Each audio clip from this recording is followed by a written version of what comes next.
même quand on dit que le rôle des femmes, c'est comme on discrimine les femmes. C'est comme si, pourquoi on ne dit pas le rôle des hommes, par exemple? Putain, on le dit, hein? Oui, mais souvent, mais tu vois rarement de documents où on dit homme et développement durable, ou bien homme et environnement. Tout Parce le temps, que c'est nous la cause du problème. Donc, on ne peut pas créer une solution en intégrant la cause principale du problème. Mais on victimise plus les femmes que les hommes. Et pourtant, les femmes, c'est la femme qui éduque. C'est la femme qui, même philosophiquement parlant, il y a une marxiste, une féministe marxiste qui a la philosophie de Karl Marx, qui vit en Inde, je pense, qui a une femme théorisée sur ça. Elle a parlé de la maternité et de l'éducation que les femmes ont sur leurs enfants et tout. En fait, il a dit que la femme, c'est l'environnement, parce que c'est elle qui donne vie. Donc, forcément, elle est liée à tout ce qui est problématique environnementale. C'est la source, la nature. C'est comme si quand tu dis une femme détruit l'environnement, c'est comme une femme se détruit elle-même. Donc, ça devient... quelle analogie. Vous êtes fortes, les femmes.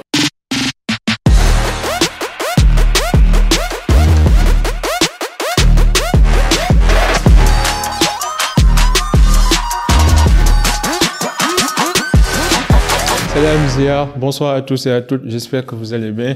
Ici your boy Habib Sall aka Serigne Modou Sall. Bienvenue au Cercle d'Influence Podcast, votre cercle qui s'inspire à inspirer avant d'expirer. Aujourd'hui, c'est avec un grand honneur que nous recevons sur le cercle Fanta Camara, qui est la présidente de She for Sustainability et directrice du magazine c'est qui signifie quoi? Senegalese Earth Environment. Senegalese Earth and Environment. Okay. Maintenant, on est des Anglais, quoi. Ouais. Fanta, bienvenue au cercle. Merci Habib. C'est pour moi également un plaisir de me retrouver dans le cercle d'influence à la 53e émission. Donc j'espère bien que, voilà, comme tu dis qu'on est là pour inspirer. Je pense bien que voilà, nos mots vont inspirer et que voilà, j'espère bien que ça sera utile, Inch'Allah. Espérons. Non, ça va être utile, c'est sûr. Dis-moi, pour les gens qui nous écoutent, est-ce que tu peux nous détailler brièvement ton parcours qui est Fanta? D'accord, Fanta, c'est une jeune fille sénégalaise, née et grandie au Sénégal, de 22 ans, étudiante en énergie et environnement. Voilà, je suis élève ingénieur, donc je suis en master également. Je suis entrepreneur dans le développement durable. Donc, j'ai initié le premier groupe de médias sénégalais qui parle de développement durable, des 17 ODD, que ce soit l'environnement, l'énergie, eau, tout ça, constitué d'un magazine, CIMAC, et d'une télévision, CTV. Et il y a 3 mois, on a lancé un nouveau réseau de femmes, puisque j'ai vu qu'il y a beaucoup de femmes qui travaillent dans le développement durable, que ce soit des entrepreneurs dans la santé, dans l'agriculture, dans divers domaines. Donc je me suis dit que ces femmes-là pourront aujourd'hui coopérer entre eux afin de pouvoir soulever ensemble les problématiques auxquelles nous faisons face et voilà, tout naturellement pouvoir voilà, impacter et inspirer les autres jeunes filles de notre âge et tout ça. Donc c'est là où est né She for Sustainability. Actuellement, on est en train de mettre les grandes lignes, les activités que nous pourrons faire, qui seront axées sur les métiers d'avenir, qui seront axées sur les formations, voilà, tout ça. Bon. En tout cas, en gros, pousser le maximum de jeunes filles à s'engager, parce qu'on est conscient que les femmes ont un rôle très important à jouer dans ce processus de lutte pour l'atteinte des différents objectifs de développement durable. Donc aujourd'hui, voilà, on veut que ces femmes soient conscientes de cela et qu'elles puissent exploiter leur talent, voilà. Donc c'est ce que nous faisons en gros. Super, j'en profite vu qu'on est dans le mois des femmes, mois de mars, pour souhaiter mes meilleurs vœux à toutes les femmes du monde, à toutes les femmes battantes. Moi, je suis très proche de ma mère, donc et j'ai aussi une grande série de petits sœurs, donc je suis le cavalier des femmes. Je taquine. Mais sérieusement, je trouve que tu fais un travail exceptionnel. Je te suis sur les réseaux, je vois ton magazine et tout ce que tu fais. Donc, l'association She for Sustainability, tu me disais que tu l'as démarré depuis 3 mois. 3 mois, comme c'est ça. Oui. C'est ça.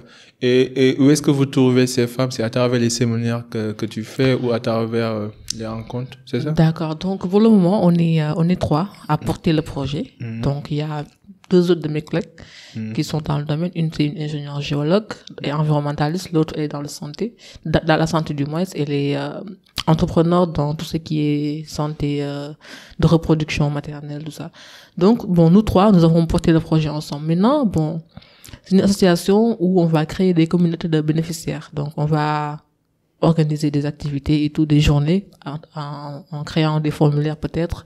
On va lancer pour les jeunes filles collégiennes, lycéennes et tout, qui ont peut-être des ambitions, des rêves de devenir docteur, des rêves de devenir agricultrice, ou bien, quel que soit le domaine. Et maintenant, on va organiser des séances de retrouvailles entre les expertes des domaines et celles qui ont l'ambition de devenir. Okay. Donc, par exemple, on dit aujourd'hui, c'est la journée de l'agriculture, on va amener les grandes femmes agricultrices et les jeunes femmes qui ont cette ambition de devenir. Donc, ça, c'est un premier projet que nous allons démarrer d'ici peu. Voilà, dans plusieurs domaines. Et, après ça aussi, on va aller dans les fins fonds du Sénégal, dans les régions, voilà, pour lutter surtout contre ces femmes-là qui ne savent pas lire, écrire et tout, qui sont pas conscientes de plusieurs enjeux et qui sont souvent peut-être impactées par les changements climatiques. Parce que voilà, on voit que ce sont les femmes qui travaillent vers les côtes, là, tout ça, des mers et tout. Elles sont dans la transformation des produits halieutiques et tout ça. Elles font face à différents problématiques et maintenant, pourtant, elles sont pas conscientes de ça, elles savent pas comment faire face. Donc ça aussi, nous aimerions voilà, faire des activités dans ce sens. Actuellement, on est en train de voir en gros. Je comprends. Voilà. T'as parlé de ODD, oui, les objectifs de développement durable. Et je sais que aussi t'as participé au COP qui s'est tenu au Caire il y a quelques mois. Est-ce que tu peux nous parler brièvement? Je te demande pas de donner tous les 17 objectifs. Je peux les donner, si tu veux. Oui, mais comme tu veux. Ok. Allons-y, alors. Mais est-ce que tu peux détailler, le rôle du COP, la vision derrière ces objectifs et comment les femmes peuvent apporter leur pierre à l'édifice pour l'atteinte de ces objectifs? D'accord. Pour un début, je vais commencer par raconter l'historique peut-être. Montrer comment les femmes ont toujours peut-être eu des relations avec l'environnement et tout ça, mais n'étaient pas trop reconnues, ou bien voilà, toutes les femmes pauvres, les femmes du Sud et tout. Donc, vers les années, au début des années 70, donc, les années 70, le discours sur le développement durable a commencé à accorder un intérêt croissant aux relations avec les femmes et tout ça, toutes les femmes dans le Sud. Okay. Voilà, parce que ils ont vu que ce sont les femmes qui aujourd'hui travaillent tout avec le bois de chauffage, ou bien les bois pour la cuisine et tout. Donc, ils ont commencé à accorder cette importance aux femmes. Et maintenant, avec le choc pétrolier de 1973 et la sécheresse du Sahel, ils ont remarqué que les ressources des pays du Nord ne sont pas infiniment exploitables. Finalement, donc, ils sont dit que forcément, les ressources vont être épuisées. Donc, ils ont commencé à réfléchir à de nouvelles stratégies qu'ils pourront mettre en place pour l'avenir, afin qu'on les taxe pas de pollueurs, ou bien afin qu'ils soient peut-être plus stratèges que les peuples du Sud. Donc, actuellement, donc, après ça, ils se sont dit que les pays du pauvre trouvent que voilà, peut-être le pétrole est trop coûteux pour eux, donc ils vont forcément utiliser les bois de sauvage, tout ce qui est combustible. Donc ils ont mis en place voilà leur projet. Ils ont visé les femmes. Les femmes étaient le groupe cible parce qu'ils ont vu que les femmes utilisent les bois. Donc aujourd'hui, ils vont augmenter la reforestation pour augmenter l'approvisionnement en bois, et ils vont commencer à introduire dans les pays du Sud tout ce qui est les cuisinières, tout ça. À la fin, le but c'était de montrer que ce sont les femmes qui polluent l'environnement, en fait, c'est eux qui détruisent l'environnement. Okay. Et eux, en gros, ils pourront peut-être, voilà. Et qui faisaient ça, les pays du Nord? Les pays du Nord. Okay. Voilà, juste vers les années 70, comme ça. Okay. Donc, jusque là, après, voilà, les pays du Sud étaient vus comme des personnes qui polluent tout le temps, parce qu'on voyait que les autres, ils faisaient la reforestation, les autres, voilà, ils n'étaient pas trop. C'était une stratégie qu'ils ont mis en place. Donc, comme ça, la femme a toujours fait face à d'énormes difficultés, parce que voilà, on a toujours dit que ce sont eux qui polluent, parce que la femme, plus elle a des enfants, plus elle doit nourrir, plus elle doit chauffer le bois, plus elle doit couper des plantes, plus. Donc après, voilà, la femme avait une image très, pas du tout souhaitable, je peux dire, au début. Maintenant, après, il y avait un forum qui était tenu au Nairobi. Il y a une femme qui a porté le combat, qui a fait une investigation, qui est allée voilà, faire des recherches et tout pour voir l'impact réel que les femmes ont eu, que ce soit dans l'agriculture, que ce soit dans l'environnement et tout ça, tout ce que les femmes ont eu à apporter réellement, il a exposé au forum. C'est ce jour-là, peut-être que les gens, ils ont commencé à reconnaître que carrément, les femmes dans les pays du Sud ne sont pas forcément des femmes qui polluent, mais quand même, qui ont travaillé et quand même qui ont un impact très, très, très, très, très grand. Si. Donc, les femmes ont toujours eu un impact très grand, mais qui a toujours été, peut-être, masqué peut-être par les autres qui voulaient peut-être victimiser toujours. Mais ça n'a rien à voir avec le patriarcat. Non. Tu vas pas parler ça sur le patriarcat, je t'inquiète. Vas-y, continue. C'est ce qu'on a toujours vu. Donc moi, la raison pour laquelle je me dis que bon, que ce soit femme ou homme, un combat c'est un combat. Si on doit lutter pour faire face à une problématique.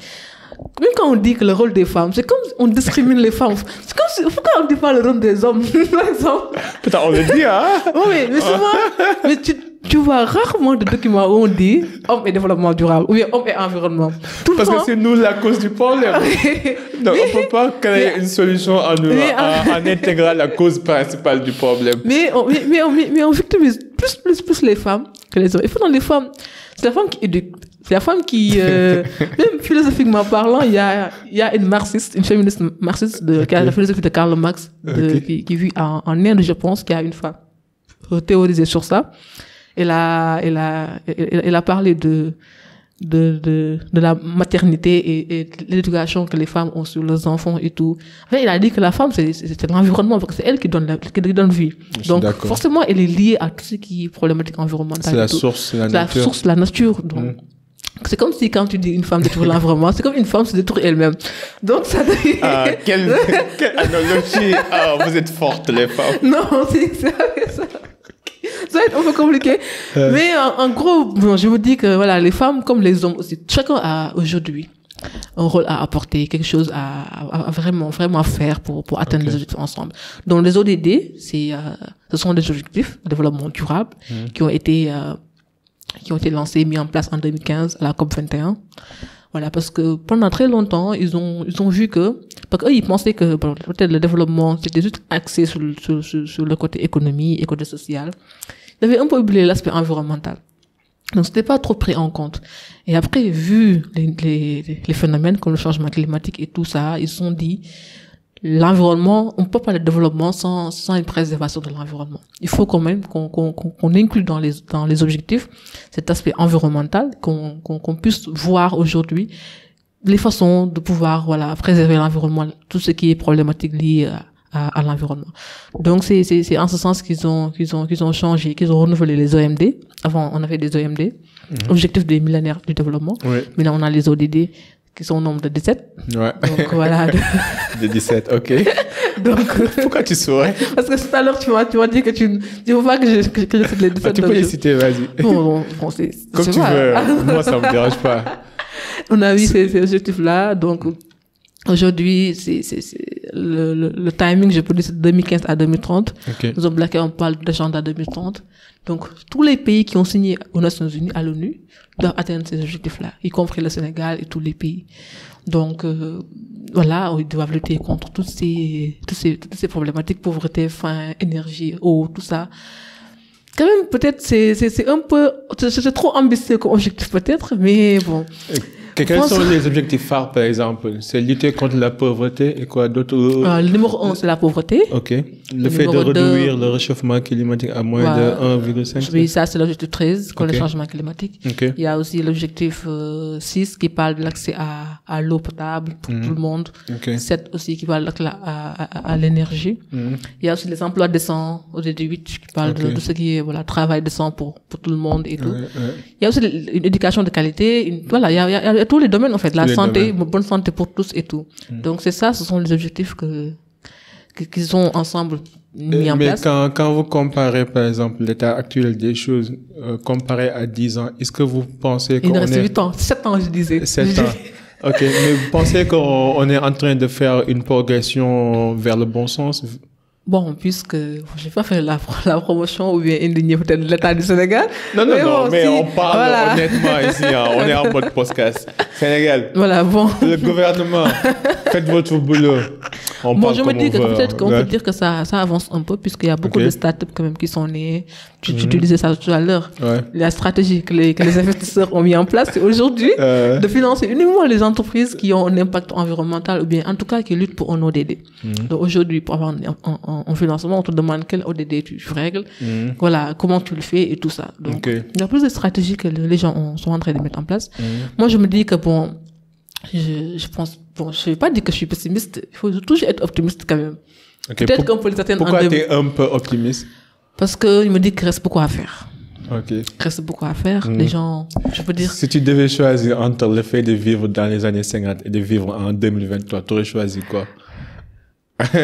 Dans les années 50, peut-être. Voilà. D'une part. Sérieusement? D'une part. Pourquoi? D'une part, parce que peut-être dans les années 50, il n'y avait pas tous ces problèmes. Parce que nous, actuellement, le changement climatique et tout ça, on est en train de subir les conséquences des actes des hommes des années 50. C'est normal. Donc voilà. Dans les années 50, il y avait moins de soucis quand même par rapport à maintenant. Je peux te garantir que dans 100 ans, là, nos enfants vont nous regarder comme si c'était des cons, nos grands-parents. Voilà, en fait, plus la on vie avance, est faite ainsi, quoi. Plus on avance, plus on remarque que derrière était beaucoup plus magnifique. Mais d'autre part, il faut préférer ces années 2023 parce que là, on est plongé dans la technologie. Peut-être en 1950, il n'y avait pas les podcasts. Il n'y avait pas les podcasts. Imagine si tu essayais d'expliquer à nos grands-parents que c'est possible de rester dans votre salon, de communiquer de diffuser ça au monde entier, quoi, à travers des caméras. Ils vont pas te croire. C'est exceptionnel. Ils vont pas te croire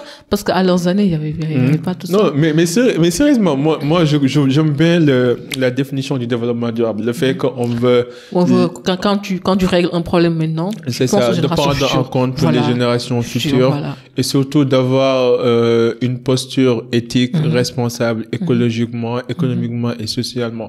Tout ça, j'y crois. Mais après aussi, d'habitude, ce que je vois sur les médias, c'est que les gens se focalisent sur le problème à force d'oublier, en fait, tout l'avancement qui a été fait, tous les points positifs qui ont été, en fait, mis en place, que ce soit la réduction de la pauvreté, l'accès, en fait, à l'énergie. Par exemple, au Sénégal, je ne dirais pas que le taux de couverture est à 100%, mais quand même, ça s'est vraiment amélioré ces dernières années. Et on sait que l'accès à l'énergie est la meilleure manière de réduire la pauvreté. Parce que plus d'énergie, ça veut dire plus d'éducation, plus d'emploi, plus de moyens de transport. Ouais. Donc, en tant que, lors de votre participation, t'as fait un discours au Caire lors de la COP. C'était COP combien? 21 ou 27? 27, pardon, je commence à virer. J'ai pas suivi depuis le COP 21 de Paris, là. De Paris. Et même ces engagements-là n'ont pas été respectés, si je me trompe pas. Oui, bon, il y a...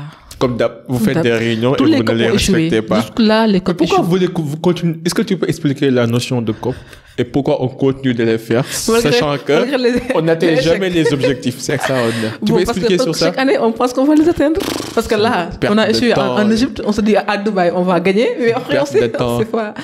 Pour les COP, c'est juste des rencontres mondiales où tous les pays du monde sont là, ils vont discuter des problématiques de l'heure par rapport à l'environnement. Et la problématique phare aujourd'hui, c'est le changement climatique. Donc, la COP, c'est une rencontre où on parle de changement climatique. Donc, les pays pauvres vont faire leur plaidoyer. Ils vont parler de leurs enjeux, leurs obstacles et par rapport aux problèmes aussi auxquels ils font face, au financement et tout ça. Et les pays occidentaux, qui sont pollueurs, qui ont peut-être conduit, comme tu le disais tout à l'heure, on est responsable de 4%, des émissions de gaz à effet de serre. On paye les pots cassés. C'est pour ça qu'on a développé le principe de pollueur-payeur. Afin que les peuples qui polluent plus puissent financer les pays qui polluent moins. Mais ça reste jusque-là un problème. Parce que voilà, ce qu'ils ont demandé jusque-là, ils n'ont pas encore eu ça par rapport aux pays pauvres. Ils ont peut-être réparé les dommages. Bon, c'est juste ça qu'ils ont eu à faire à la COP, mais on avait demandé plus. Mais jusque-là, on n'a pas encore reçu plus. Donc... je te laisse continuer. Tu vois, là, aujourd'hui, je suis ton ennemi, hein. Non, je vois que tu me lances des trucs, c'est pas... Donc, jusque-là, ça échoue. Et vous continuez de les faire. Pas toi, je taquine les Nations Unies. Oui, parce que on pense chaque année que ça va évoluer. Mais quand même, j'ai bien l'espoir de l'humain. Ça a échoué cette année, mais quand même, ça a eu peut-être un petit pas d'avancement. Quels sont les points phares qui ont été énumérés cette année-ci, par exemple? Par exemple, au dommage, là, voilà, ils ont dit qu'ils vont financer les pertes et dommages. Ils ont dit ça au dernier jour de la COP. Après avoir mangé toute la bouffe, visité tout le pays. Avec les interminables rencontres, conférences dans les salles et tout, ils ont fini à dire qu'ils vont juste financer les pertes et dommages. Mais il y a eu beaucoup d'autres problèmes. Et les politiques, voilà. C'était quand même très, très... Donc nous, bon, par exemple, moi, à la COP, j'ai tenu des panels, j'en ai organisé avec les jeunes qui étaient là-bas. Pour qu'au moins nous discutons entre nous, parce qu'il y avait plusieurs pays africains qui étaient. Donc, j'ai réuni des femmes camerounaises, burkinabés, des femmes, voilà, de mon âge. Toujours des femmes, pardon. Non, il y avait des hommes qui étaient invités quand même. Sexiste. On a thème était femmes et avenir durable. On est toujours exclus, nous, les hommes. On a l'habitude, c'est pas grave. Mais quand même, j'avais invité les hommes. Ils étaient venus pour échanger avec nous. Mais quand même, il y avait les panélistes des femmes.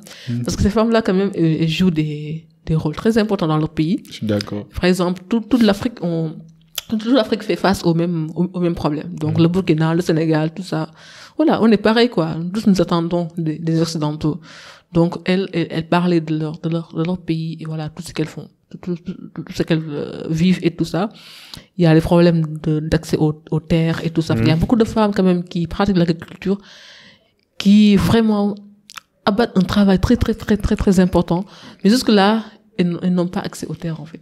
Les terres ne les appartiennent pas. Ça, ce sont des combats. En tout cas, il y a beaucoup de combats à mener. Je suis d'accord. Mais voilà, on reste. Je suis d'accord. En fait, je taquine là, mais quand même, je suis d'accord avec la majeure part. Est-ce que tu dis pas avec toi? Avec tout le monde. Je veux dire, le GIEC, le groupe interéconomique. Les rapports du GIEC là. GIEC, c'est bon, c'est GIEC, si je ne me trompe pas, c'est GIEC qui organise la COP.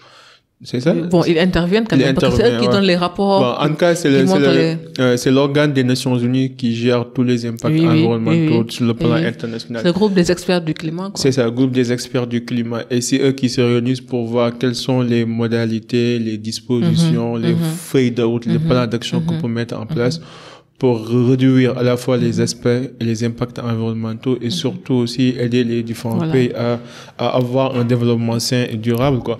Et celle qui est à la tête du GIEC est vraiment sénégalaise. C'est sénégalais. Ah bon? Ça, je savais pas. Comment elle s'appelle? Madeleine Diossa. Ah, ça, c'est un honneur pour nous, les Sénégalais. Surtout les femmes aussi. Ah, c'est une femme. Ah, ok. Je suis d'accord. Honneur aussi pour les femmes sénégalaises. Aujourd'hui, on est vraiment au mois de mars, là. On parle que des femmes. Tu m'as invité au mois de mars. Non, mais c'est ça. Mais en fait, je pense que c'est grâce à GIEC qu'on a pu avoir le crédit carbone, les marchés carbone. C'est GIEC qui a imposé aux entreprises le principe du pollueur-payeur. Et c'est eux qui montrent les alertes rouges, qui montrent quoi. Il y a les mécanismes de développement propre, ainsi de suite. Ils font un travail extraordinaire. Mais est-ce que l'Afrique gagne vraiment à travers ces mécanismes de développement propre? Est-ce que tu as une idée sur le montant qui a été injecté en Afrique dans le cadre de ces crédits carbone, principe pollueur-payeur? Tu n'as pas une idée? Du montant carrément. Pas montant, mais je veux dire les résultats. Les résultats. Est-ce qu'on les voit sur le terrain? Par exemple, avec ta fondation, est-ce que ce serait possible pour toi d'avoir accès à un financement? Comment ça se passe? Ah oui. Par quelle voie passer, par exemple? J'imagine qu'il y a beaucoup de femmes qui nous écoutent, qui ont des idées et qui aimeraient en fait les réaliser de manière écologiquement responsable. Quelles sont les modalités? Est-ce que tu as des conseils à donner? D'accord, bon, la plupart du temps, ce qui se passe, ce sont des appels à projets, des appels à candidature par rapport aux ONG environnementales et tout ça. Ils lancent souvent des appels par rapport aux jeunes filles qui ont des projets et tout ça. Voilà, par rapport à l'environnement et tout ça. Donc, il y a les financements quand même, mais bon, c'est tout un processus. Il y a beaucoup de... Voilà, il y a les sélections dures, il y a... Voilà, bon, il faut juste faire les démarches qu'il faut. Surtout, peut-être... aller vers ces investisseurs. Il y a beaucoup de bureaux ici au Sénégal qui représentent les grandes ONG. Et voilà, je pense qu'ils sont ouverts aux jeunes, aux femmes. Super. Mais on va parler un peu des États-Unis. Bon, on sait que les États-Unis, c'est eux qui financent en majorité les Nations Unies. Tout à fait. Et c'est eux aussi qui ne respectent pas leur engagement dans le cadre des COP. Pourquoi, en fait, nous, on nous oblige à respecter et les vrais pollueurs ne respectent pas? c'est le combat de David et Goliath, quoi. C'est ça. Eux, ils respectent pas et ils nous obligent à respecter. Au début, ils nous parlaient de atténuation. Maintenant, il est temps de montrer ton féminisme à tout le monde, là. Vas-y. Parce que là, j'ai pas proclamé que je suis féministe. C'est toi qui m'ont nommé un féministe. Bon, les Américains... Vas-y, c'est votre bataille, vous les femmes. Allez-y. Bon. Battez-vous contre l'Amérique. En tout cas, c'est le siège des Nations Unies se trouve là-bas. C'est eux qui sont au cœur de tout. C'est eux qui détiennent carrément les ressources pour nous venir en aide. Mais je pense qu'ils nous manipulent, en fait. C'est une blague, ouais. T'es d'accord maintenant? Non, je suis d'accord. Non, sur ça, je suis d'accord qu'ils nous manipulent parce que, au début, ils nous parlaient d'atténuation, après, ils nous parlent d'adaptation. Atténuation, c'est parce qu'ils vont nous aider dans la lutte pour qu'on puisse atténuer les changements climatiques. Maintenant, ils nous parlent d'adaptation. Ça veut dire vivre avec. Adaptez-vous. Donc, ce sont des contextes, ce sont des phrases, des mots qu'ils créent. Mais derrière, tu sens une certaine manipulation, une certaine discrimination, en fait. Ils font pas ce qu'ils ont à faire. Ça reste vraiment beaucoup. Et après, ils nous imposent des choses, comme par exemple à la COP. Ils ont Qu'est-ce qu'ils vous ont imposé? Ils ont voulu faire passer leur loi, là, entre guillemets. Quelle loi? Les lois, là. Ah, ok. Les LGBT, par exemple. Ah ouais? Ouais, parce que... Homosexuels, là. Ouais.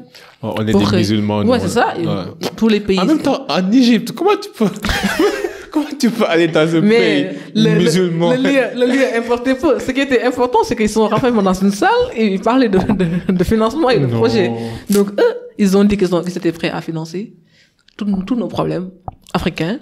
Si on décide de faire passer la loi. Donc, je pense que cette loi-là fait partie des blocages, en fait. Ce qui bloque les financements. Parce que, chacun avec son agenda. Chacun avec son agenda. Nous, notre agenda, c'est d'être un pays développé, quoi. C'est ça. Eux, ils sont déjà développés, mais faut que vous soyez développé, il faut que vous fassiez passer. Donc, ce sont des choses que... Pourquoi ils ont choisi l'Égypte pour... C'est ça qui nous dérange quand le pays arabe. Oui, au moins il fallait choisir Hollande, je sais pas moi. Parce que la COP se tenait en Égypte, donc. Et après c'est à Dubaï encore. À Dubaï, non. Donc en tout cas, ça fait partie des problématiques. Il y a beaucoup de choses qui se cachent derrière, quoi. Le développement durable, certes, c'est bien important. Parce que moi j'aime bien l'objectif, je trouve ça très ambitieux. Mais derrière, il y a beaucoup de choses qu'on ne dit pas. Et ça, honnêtement, moi, je sais. En fait, c'est pour ça que moi, je hais pas la politique en tant que telle, mais je hais les manigances qui se trouvent derrière, en fait, que ce soit les organisations internationales, les communautés scientifiques. C'est comme ce qui s'est passé avec Covid, quoi. On s'est rendu compte que le vaccin, c'était purement économique. Et c'était, en fait, des sources de revenus pour les pharmaciens. Et que ces gens-là étaient prêts même à risquer les vies des gens pour gagner derrière, quoi. Pour dire qu'en fait, je pense qu'on est arrivé en un moment où on a mis la politique avant la science. Et que si les résultats des recherches scientifiques ne sont pas concordants avec les volontés politiques, on les écrase. Ou bien on va faire sorte que ça soit concordant. Oui, c'est ça. Quoi. Tu vois, ça, mais oui, on les publie même pas des fois. Des fois, on cache beaucoup de choses qui n'arrivent pas. C'est pour ça que même dans le domaine scientifique, on est un peu en retard parce que tout est en fait motivé politiquement en fait. C'est ça. Et même si tu vois à l'État, au lieu de mettre les bonnes personnes à la bonne place, on met les personnes qui râlent le plus. Nos alliés politiques et tout. Extraordinaire. C'est ça en fait qui retarde beaucoup de choses quand même. Ça a un impact très très très grand. En tout cas, bon. Tu me disais que tu voulais te spécialiser après sur les énergies renouvelables. Tu peux en parler un peu des énergies renouvelables? Ok, ce sont les énergies qu'il pollue pas par rapport aux énergies comme le pétrole. Ok. Ah, tu penses que le pétrole pollue? Ah, mais bien sûr, le pétrole, ça. Et comment tu vas financer tes énergies renouvelables?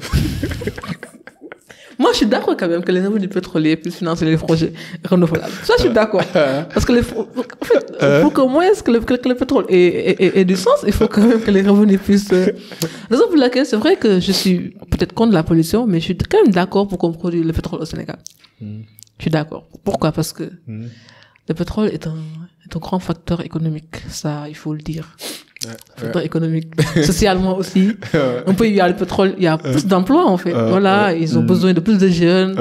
On a créé l'Institut INPG. Si aujourd'hui, on n'a pas de pétrole, tous ces jeunes seront au chômage. Ou bien ils vont aller dans d'autres pays. On va perdre notre ressource humaine.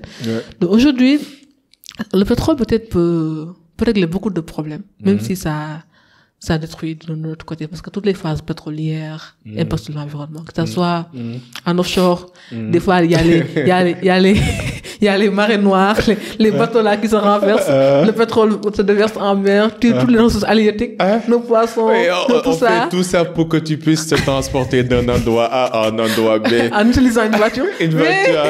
Tu vois les conséquences? Ton iPhone que tu utilises là, c'est fait par des enfants congolais qui gagnent $1 par jour là, pour faire l'écran, la batterie je sais pas moi, silicium ou silicone, j'ai oublié la matière. La matière, oui. Lithium. Bon, c'est vrai qu'on peut pas dire qu'on va carrément. C'est ça, on prend avec vous les amants mentalistes, quoi. Vous utilisez les mêmes produits que vous dénoncez. Vous les utilisez tous les jours et vous dites rien. Et ça vous simplifie la vie en plus. Moi, je sais que le pétrole est vraiment utile. Je sais que le pétrole est irremplaçable. Donc, je suis pas contre ça, mais peut-être que les revenus pétroliers puissent peut-être, comme tu l'as dit, financer. Pour réparer les dégâts. Je suis d'accord. Par exemple, si on détruit l'environnement, qu'on puisse prendre les revenus pétroliers et qu'on puisse financer pour pouvoir réparer tout ça.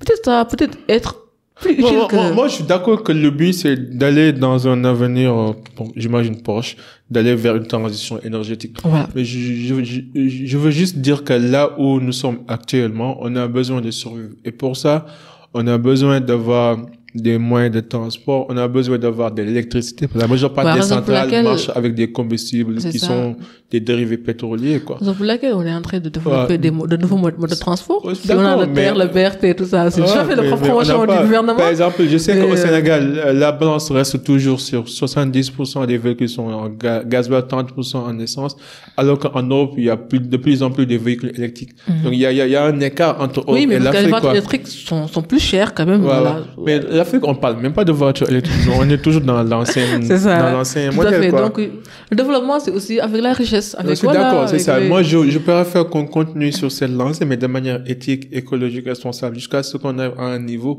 où on aura créé tellement de richesses que l'argent et les revenus qu'on gagne derrière, on pourrait les injecter dans des énergies renouvelables. Pourtant, c'est Dubaï, c'est ce qu'ils sont en train de faire. Là, ils sont en train de réussir leur transition. Énergétique. Même Allemagne qui parlait tout le temps de développement durable, ils ont dû redémarrer leurs centrales à charbon quand il y avait la pénurie de gaz avec la guerre Russie. Pour montrer à quel point les gens sont hypocrites. C'est ça, en fait. Bon, ils ne croient même pas à ce qu'ils disent, en fait. Ça, si c'est vrai. C'est ça, ils ne croient pas à ce qu'ils disent. Mais est-ce que tu es optimiste? Vraiment, est-ce que tu es optimiste? Pour le développement durable. Ouais, tu es optimiste. Je n'ose pas dire non. Je dis non après. Tous les gens vont me dire, Fanta, tu crois pas à tes combats? Oui, que c'est très compliqué. Ça, je le dis. C'est hyper compliqué. Hyper compliqué. Ouais. Parce que des fois, tu t'enfermes dans ta maison, tu sais bien, consciemment, tu réfléchis et tu te dis que là... En fait, moi, j'ai lu un livre, tu connais Bjorn Lomborg? Bjorn Lomborg. Il est très connu, hein. Il est un Américain. Là, qui est un livre, j'ai oublié le nom du livre, mais après, je peux... Sur le développement durable. C'est ça. Mais lui, il a préféré prendre l'approche. En fait, le principe du livre, c'est quoi? C'est de montrer tous les points positifs et de montrer aussi à quel point le monde évolue vers le bon sens. Qu'on a réduit la pauvreté et que le salaire minimum dans la majeure partie des pays, c'est décent. En fait, dans le livre, tu vois des courbes qui fait l'évolution historique. Dans tous les objectifs de développement durable, chaque objectif, il prend l'évolution historique. Et comment, à travers les années, tu vois, dans toutes les courbes, à travers les années, la courbe monte de manière exponentielle. Genre, dans tous les domaines, on est dans une amélioration exponentielle. Mais malgré tout, les gens veulent se focaliser sur les petits couacs qu'on a sur le chemin, ce qui est normal. Eux, de se focaliser sur... Donc, tu vois, tu penses que voilà, il faut mieux, plus qu'on regarde les aspects positifs. Moi, je suis optimiste. En même temps, je suis heureux d'être un humain. Imagine si j'étais un animal. Tu allais être beaucoup plus... exceptionnel. Voilà. Les animaux, on les oublie souvent, mais c'est eux quand même qui font plus face à toutes ces problématiques. Je suis d'accord, mais c'est pour ça que c'est oublié. Quand ils sont pas protégés, ils sont dans la faune et tout ça, il y a... Je suis heureux d'être humain. Que Dieu nous a donné cette intelligence pour pouvoir survivre, développer des solutions.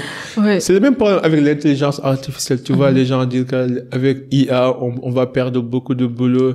Parce que tout ce que les gens pouvaient faire, les robots vont les faire à la place. Mais moi, je suis pas du tout d'accord. Je pense que ça va nous permettre d'être beaucoup plus créatifs. Il y a quelques années, on parlait des ordinateurs. Mais regarde, tout le monde utilise des ordinateurs. Et ça ne nous empêche pas d'avoir des boulots. Au contraire, ça a multiplié le nombre de boulots. Maintenant, tu peux travailler en ligne virtuellement. Dans chaque difficulté ou dans chaque truc, on va chercher des opportunités, bien sûr. En tout cas, l'IA, c'est très important. Et l'IA aussi a un impact très positif sur le développement durable. Ok. Ça aussi. La dernière édition de ton magazine SEEC.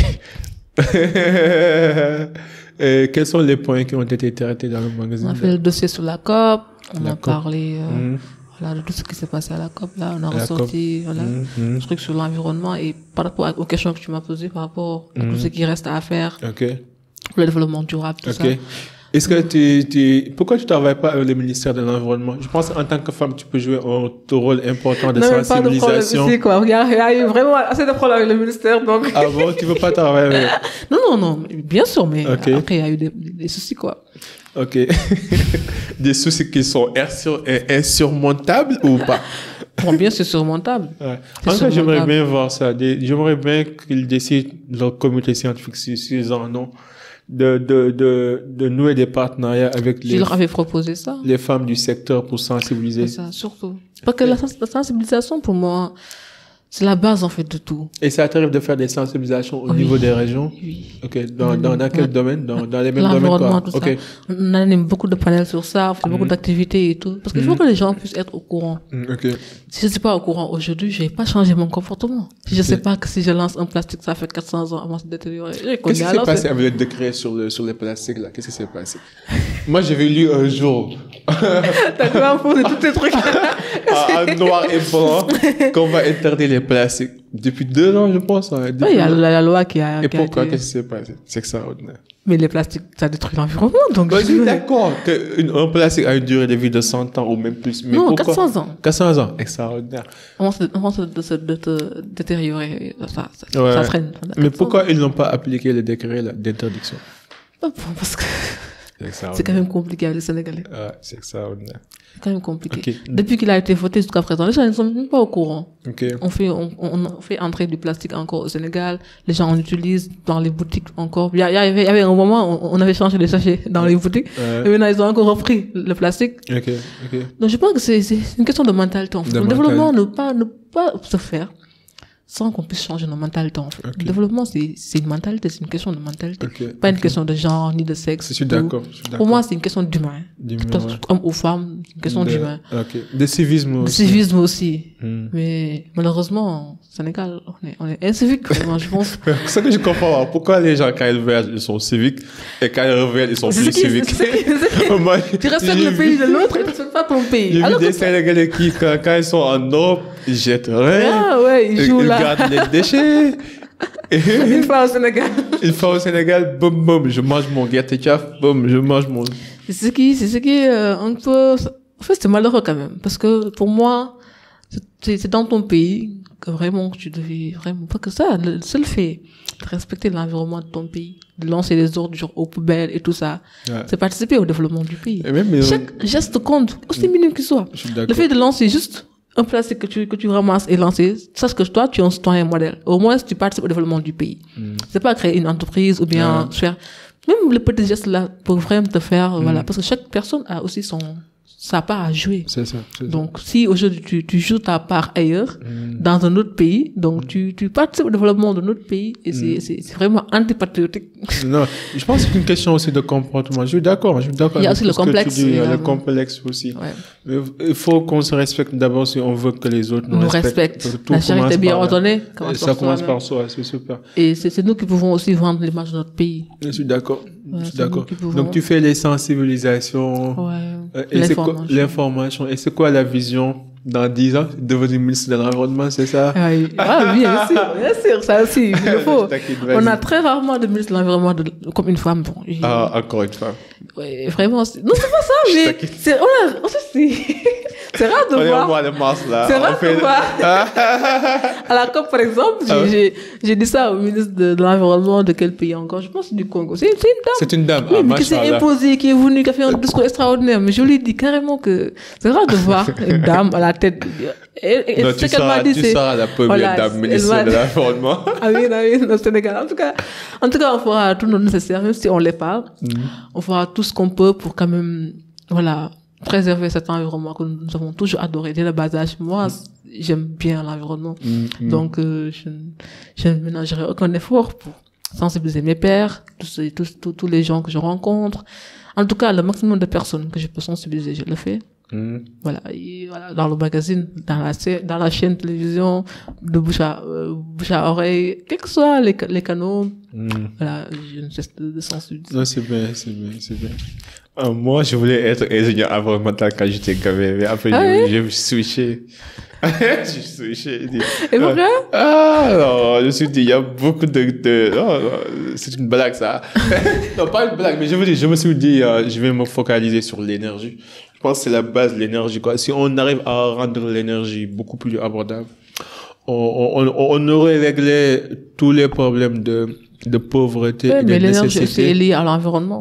Je suis d'accord, mais je pense que les deux vont de pair. Je suis d'accord. L'environnement aussi, en général, est lié à tout. Ça va de pair avec tout. Mais moi, je crois plutôt à la responsabilité individuelle. Je pense que si tu es responsable individuellement, tu vas faire tout ce que tu fais, tu vas le faire bien, avec éthique, avec morale, avec respect de l'autorité, quoi. Ce qu'on appelle le comportement éco-responsable. C'est ça, éco-responsable. Donc, je veux pas qu'on prenne l'environnement comme une vision idéaliste. Comme ce que fait les Nations Unies, les groupes magiques. Je préfère qu'on voit ça comme quelque chose de très, de tous les jours. De la même manière que tu te réveilles, tu brosses tes dents, tu te laves, tu cires tes chaussures. Connaître ça dans nos comportements, quoi. Que ce soit l'activiste pétrolier qui fait de l'exploration, qu'il s'assure que sur toute la chaîne de valeur, on respecte toutes les procédures, tous les protocoles, de manière naturelle et normale, quoi. De la même manière que quand tu marches, tu vois, moi, je vois ça. C'est pour laquelle, là, moi, je vais parler quand même, pas des droits des femmes, mais des devoirs des femmes. Okay. Parce que là, c'est un devoir des femmes, en fait. Donc, voilà, les femmes aussi, voilà, revendiquent toujours le droit. Mais pour moi, la femme, par exemple, tous les gens qu'on voit dans la société ont une fois été des gamins. Une fois été à la maison avec maman et tout. Donc la femme aujourd'hui qui est mère du foyer et tout ça, pour quand même commencer à inclure ces aspects, ces comportements environnementaux, tout ça, à son enfant. Ton enfant, dès le bas âge, tu commences à lui dire, après avoir mangé ton bonbon, tu lances ça à la poubelle.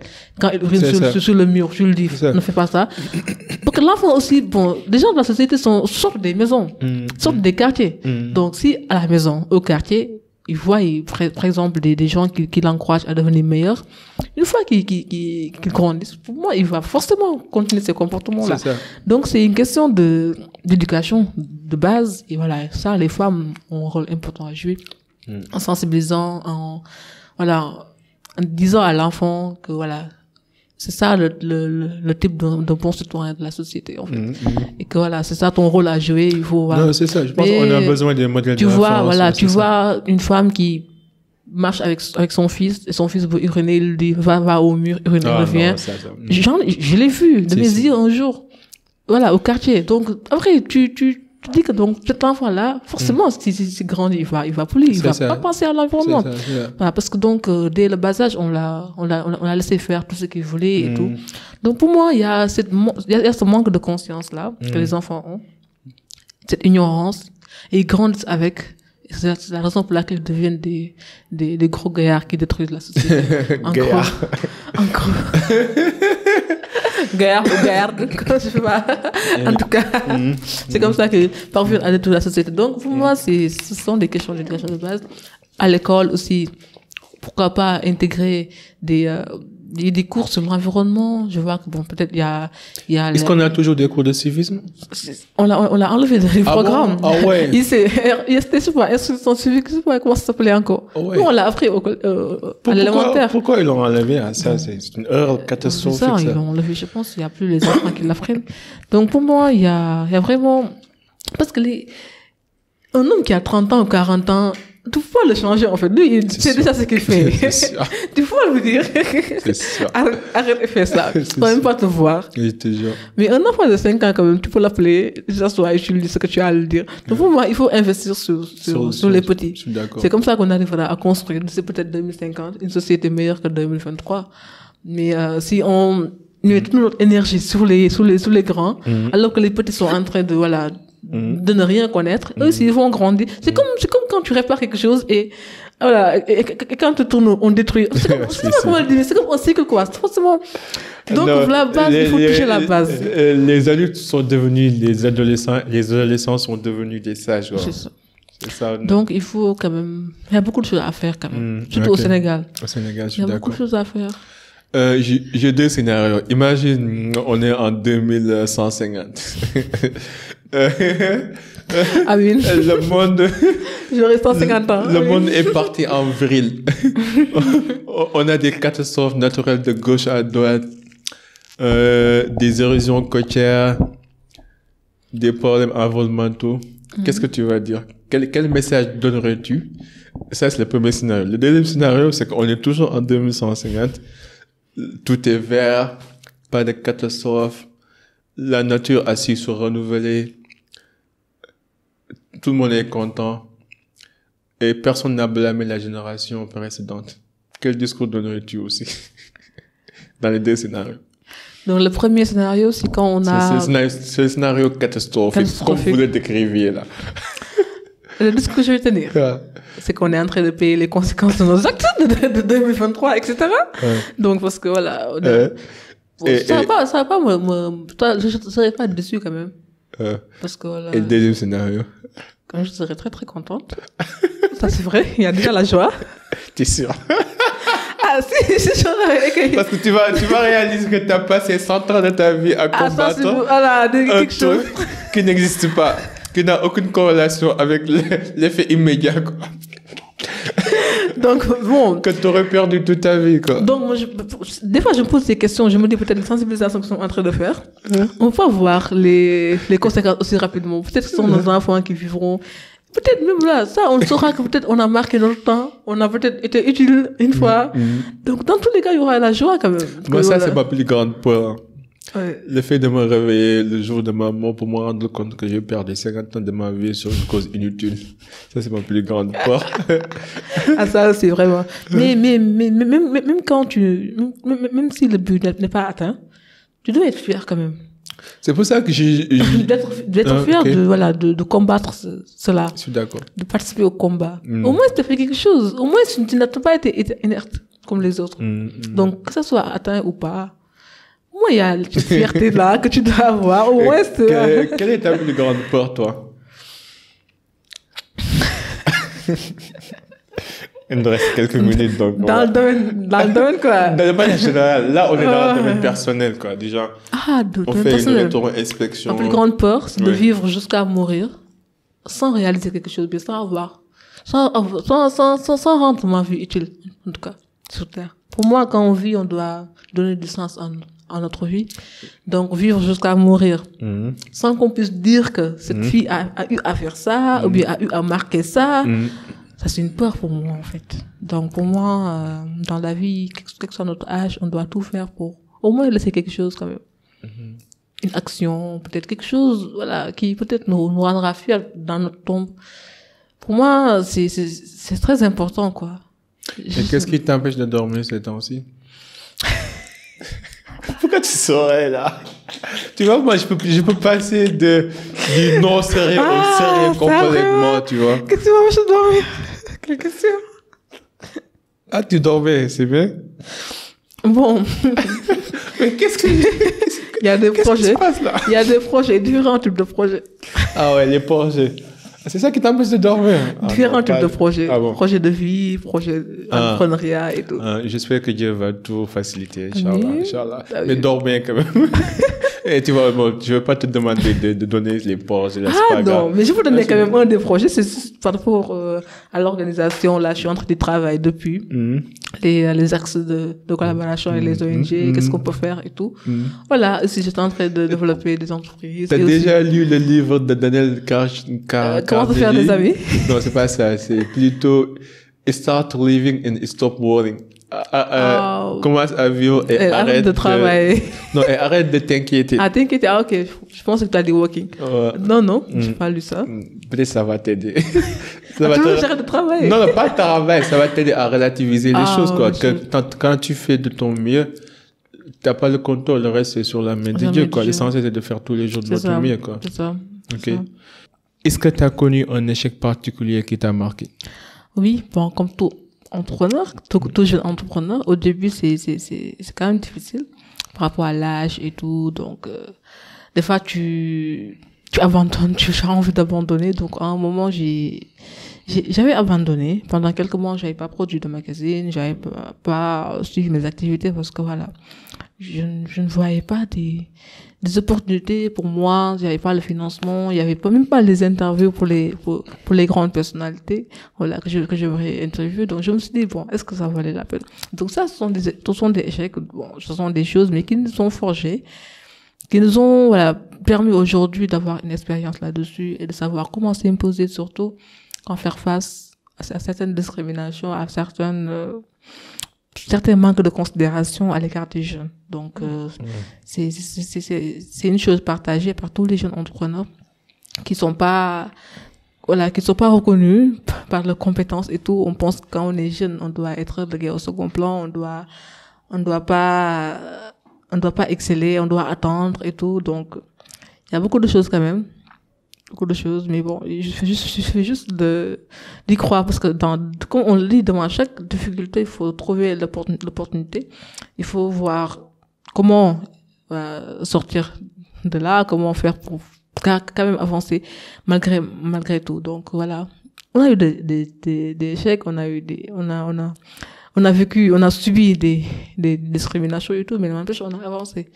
Ouais. Donc Toujours avancer, quoi. Toujours avancer. Peu importe les obstacles. Ouais. Le meilleur conseil qu'on t'a donné?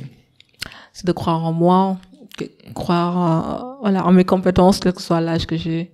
Parce que des fois, comme je l'ai dit tout à l'heure, il y a beaucoup de facteurs auxquels nous faisons face. Donc, mais quand tu as cette confiance en toi, de t'imposer, quelle que soit la chose, voilà, savoir que j'ai tel âge, mais je me veux un avenir, j'ai un chemin à parcourir.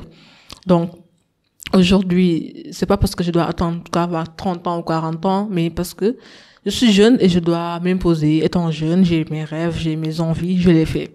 Donc, le meilleur conseil, c'est de faire mes envies, c'est-à-dire de mener les combats dont j'ai envie, donc de réaliser les projets que je veux réaliser, de participer aux événements qui m'intéresse et de prendre parole comme tout le monde. De ne pas me dire que voilà, il y a un vieux de 50 ans qui a pris parole, donc moi je dois pas parler devant lui. Mais chacun avec son parcours, peut-être lui, il a vécu plus que toi, mais peut-être tu peux même lui apprendre quelque chose qu'il n'a jamais su. Donc c'est pas l'âge. L'âge n'est pas un critère de compétence. Ouais. Ni le genre, le sexe, etc. Donc les compétences n'ont pas d'âge, n'ont pas de genre, comme je le dis souvent. Donc ce sont des choses peut-être, voilà, qui m'ont plu, des conseils que j'ai reçus de certains mentors.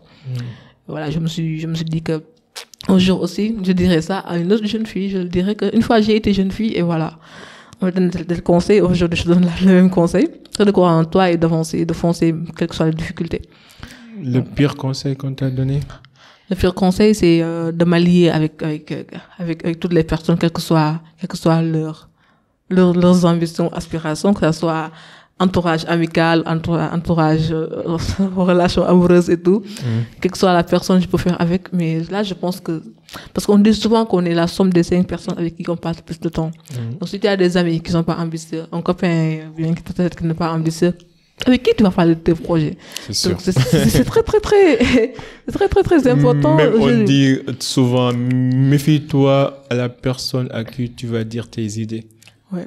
Parce que elle peut te rendre fou, quoi. Elle peut faire semblant que ça marche pas.